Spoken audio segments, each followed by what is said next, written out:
Салам достор. Кутман таң. Эртең эле башталган жумуш. Мынакей укропторду моундай кылып ар бирин түйүнө жумшатыш керек, достор.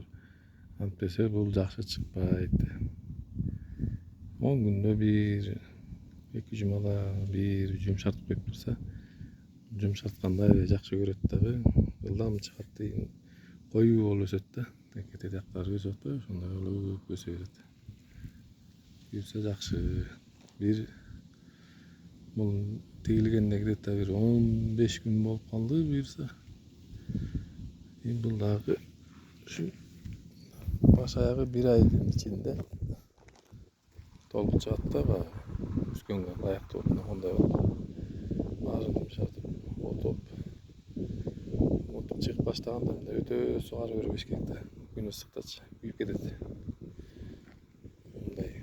Мундураак кылып бир калпта эле кармап турса жылдам өсөт. Ошон үчүн жумшартып коюш керек обязательно. Жумшак болуп жакшы жылдам чыгат. Подписка, лайк унутпагыла достор.